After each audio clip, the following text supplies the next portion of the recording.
5 seconds. Start. I am speaking to you over the radio after a long time. There are many things that I should like to talk about. As much has happened during this interval, but today I shall speak to you chiefly about our food situation. I should have preferred to do so after 1 or 2 weeks, when perhaps I could have given you more facts.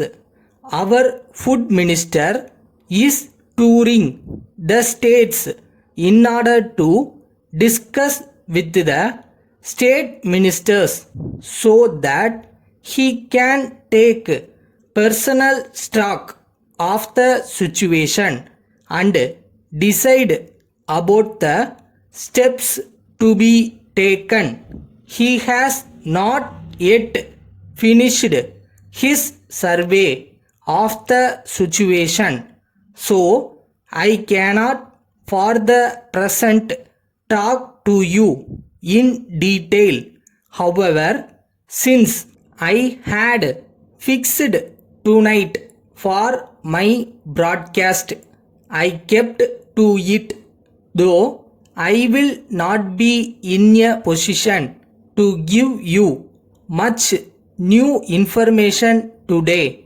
I should like to talk to you about our common problems. It is very necessary that there should be a close understanding between the people of this great country and the government they have elected. For several years, we have had to face many difficulties in the matter of food.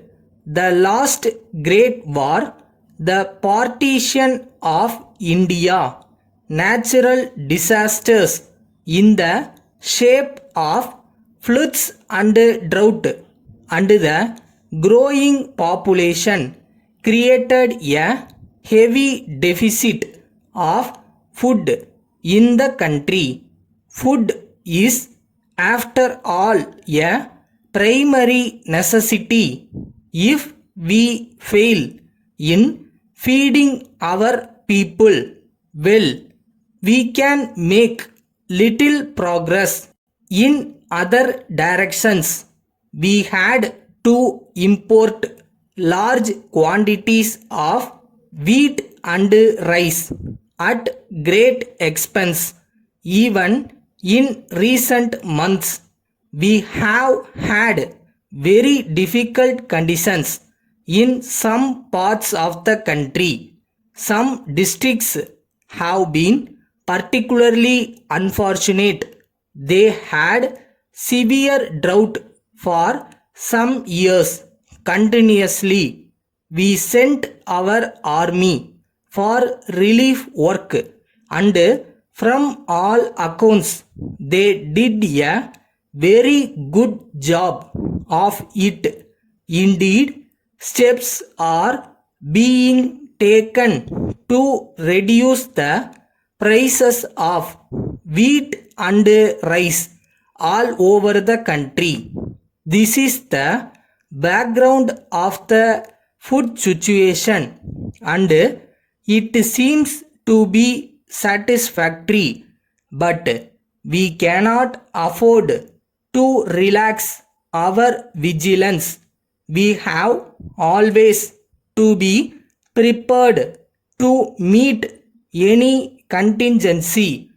We have often been criticized for having a policy of controls, but we are convinced that any relaxation at this stage will certainly involve great risks.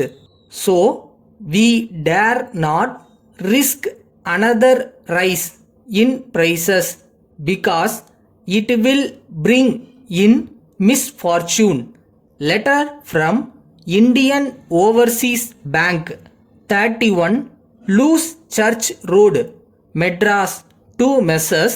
Geeta Agencies Limited, 20 Rayapeta High Road, Madras.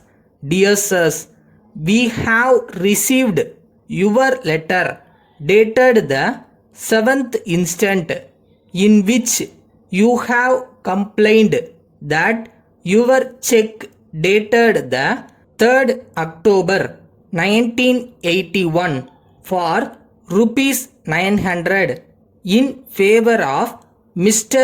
Kumar was refused payment by us and returned to you unpaid with the usual endorsement.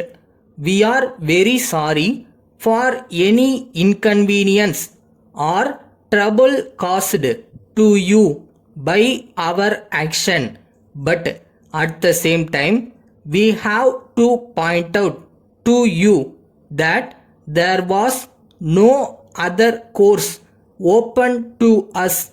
The check was dated 3 days prior to its presentation, so it was possible for you to make a request to us for a temporary arrangement by way of a small overdraft.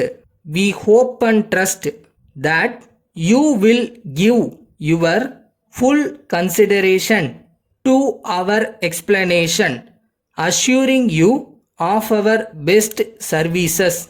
Yours faithfully.